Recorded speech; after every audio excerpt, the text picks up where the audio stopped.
faktor yang paling penting untuk kita juga mewartakan adalah pewarta itu sendiri. Kita sebagai pengajar.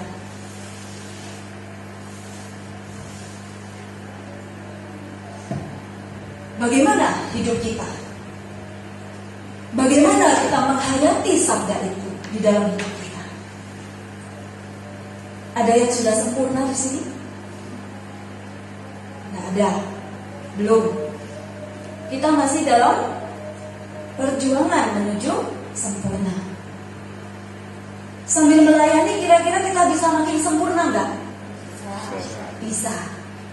Jadi melayani, mengajar, bisa juga membantu kita untuk menuju kesempurnaan. Karena kalau kita mewartakan, berarti kita membagikan apa yang sudah menjadi milik kita. Kita nggak bisa membagikan sesuatu yang masih di awang-awang, yang belum sungguh-sungguh kita percayai dan yakini sendiri. Tapi kalau kita sudah meyakini kebenaran ini, kita bisa membagikan. Nah, meyakini kebenaran berarti juga berusaha untuk melakukan. Inilah jalan kita juga untuk menjadi semakin sempurna. Jadi jangan ada yang bilang, saya belum sempurna, saya masih banyak berbuat dosa, saya belum mau mewartakan. Tambah lama tambah jauh dari Tuhan. Kalau tidak mau, ya. Kemudian mungkin sebagai pewarta kita punya idola. Mungkin kita yang di sini setelah melihat dua volunteer kita ini kan luar biasa, ya. Mengajarnya sangat enak didengar. Pelayanan mereka memang sudah sungguh-sungguh mau memberikan diri. Nggak gampang loh. Memberikan diri di tempat yang jauh dari rumah.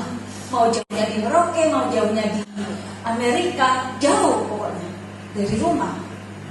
Mereka meninggalkan kebiasaan. Apa enak tinggal di rumah orang? Enak gak? Kalau mau bilang turutin keinginan sendiri, pasti gak enak. Betul? Mungkin ada dari kita yang berpikir, aku pengen mengajar seperti mereka. Ada? Berani pengen bisa ngajar seperti Nana, seperti Dewi. Pengen, semuanya pengen ya. Atau mungkin ada yang berpikir, pengen mengikuti jejak mereka.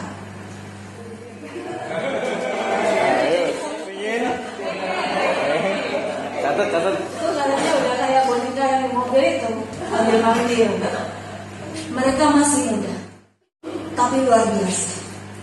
Ketika mereka dikirim ke tempat yang jauh, disitulah mereka pasti bergantung pada Tuhan. Iman bertumbuh dengan pesat. Jangan lihat usianya, tapi sejauh mana kita mau mengasihi Tuhan dengan lebih lagi. Itulah yang menentukan nilai pelayanan kita di hadapan Tuhan. Sejak kemarin sudah ditekankan betapa pentingnya kasih yang melandasi semuanya. Lalu misalnya dari tokoh kitab suci, Vincent mengidolakan siapa sebagai pewarta? Kalau sering membaca tokoh-tokoh dalam kitab suci, kira-kira punya bayangan, wah tokoh ini luar biasa ya? Paulus, sama-sama saya. Kalau Pak Robi siapa? Paulus juga. Waduh, semuanya adalah pewarta yang berkobar-kobar, berani menghadapi tantangan apapun. Ya Pak Robi. Paulus itu nggak takut maut, nggak takut apapun. Diperingati oleh Nabi Agabus, kamu akan diikat oleh bangsa-bangsa lain. Tapi dia bilang, dia mengartikan nubuat itu bahwa aku berarti harus cuma disiapkan, bukan berarti aku tidak boleh pergi situ. Ya. Dia mau menghadapi tantangan. Kalau Ani, Paulus juga. Agung, wah itu Pak Alek. Sama. Oh, ada Iris. Musa, Pak Sandi. Oh iya. Paulus. Nah, oke, karena semua Paulus. Kebetulan nih, saya nggak ambil Paulus, tapi siapa? Kok Bu Maria ya? Maria itu bisa mengajar nggak kira-kira? Pernah ada nggak dalam kitab suci Maria mengajar? Nggak ada. Tapi kenapa kok kita mengambil Maria? Dan gereja mengatakan dia sebagai bintang evangelisasi. Loh, kok bisa? Taat, rendah hati.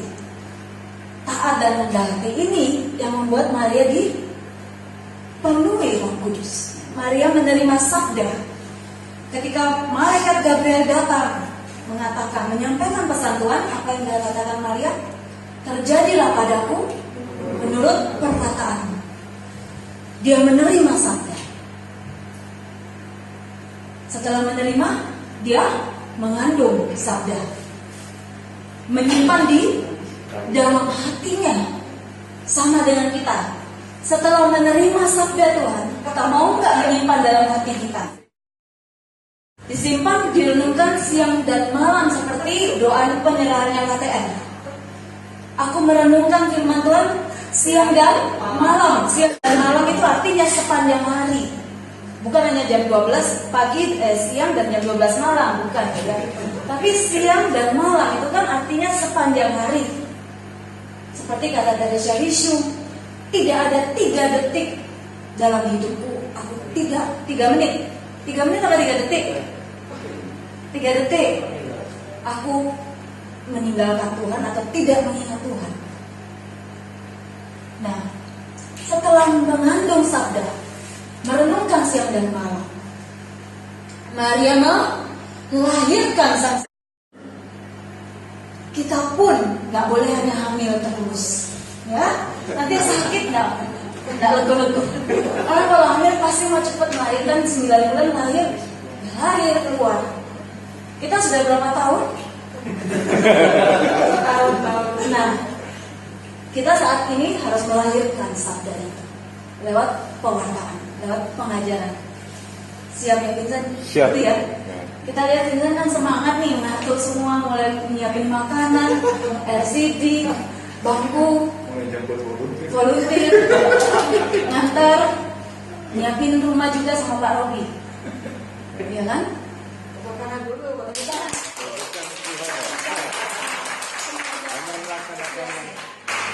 Nah, baik.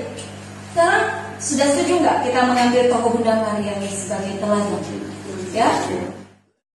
Sifat apa dari Bunda Maria yang bisa kita teladani? Ini sifatnya. KTM. Tapi yang di sini singkatannya bukan Komunitas Tritunggal Maha Kudus, tapi apa ya kira-kira? Oh ya, itu semua ada tuh. Tapi yang kita mau bahas aja di sini, memang kalau kita mengajar kita nggak bisa membahas semua, walaupun semuanya itu benar ya.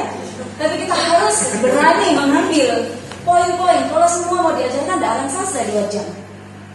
Tapi kita harus mengambil poin-poin penting supaya audiens itu ingat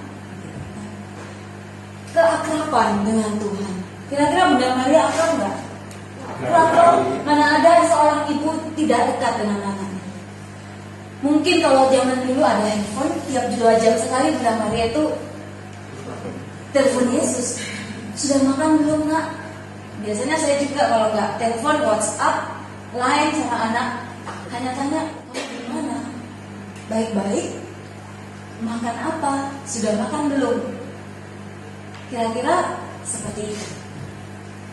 Nah, buat kita para pengajar, anggota KTM kita ini pasti saya yakin sudah melakukan banyak hal untuk menjadi akrab dengan adorasi pasti.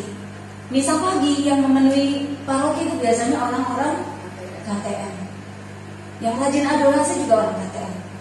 Yang menyebarkan virus adorasi juga orang KTM. Yang menyembah sakramen Maha Kudus pada waktu konsekrasi biasanya orang KTM. Kalau bisa berlutut, bisa menyembah sampai jidatnya kena ke lantai juga pasti itu orang KTM. Ya? Nah, inilah salah satu cara yang perlu kita lakukan dan tidak bisa kita tinggalkan sebagai seorang pengajar. Dekat, melekat pada Yesus.